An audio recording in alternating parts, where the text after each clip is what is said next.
magkaroon ng justification sa kanyang kudeta without the majority support of all senators.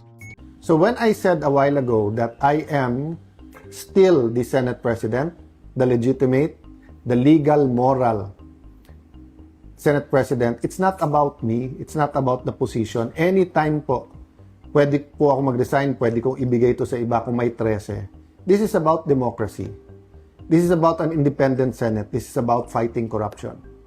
You cannot say you love democracy, but walang checks and balance. Hindi pwedeng sabihin you love democracy, pero pag mali yung numero, invento na lang po tayo. Pero isa sa mga parang medyo weird, dahil pinalitan ni Tulfo si Pia Cayetano bilang Blue Ribbon Committee Chairperson, nakansela rin yung nakascheduled na BRC ni Marcoleta tungkol sa flood control. Pero nagkaroon ng girian sa Senado which resulted into a forced BRC hearing kung saan nakipagtulukan si Pia at Robin kay DILG Secretary John Vic Remulla along with their staff para makapasok ang 18 ex-soldiers or as Rodate Marcoleta says it, the brave, the diligent, the most honest 18 ex-Marines.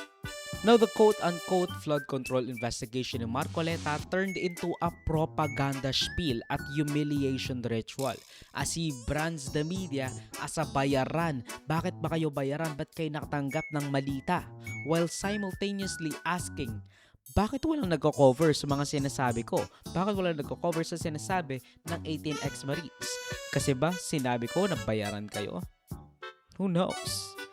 Kayo pong mga participants sa media, nakaramihan po sa inyo ay bayaran. Sasabihin ko na sa inyo ito. Meron po bang nagsalita sa kanila? Marcoleta, sir, with all due respect, the media felt you made a sweeping accusation against the media na sabihin niyo po na bayaran ang mga media. Can you just clarify the statement and kung ano po yung ebidensya ninyo para sabihin na bayaran ng media? Pwede niyo bang i-play yung statement ko if I said that exact sentence? Baka hindi ganun ang pagkakasabi ko.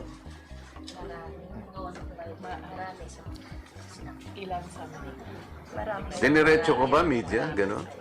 Yes, sir. You did, sir. Gusto ko lang marinig muna para dami niyo. Parinig sila. A recording. Ha?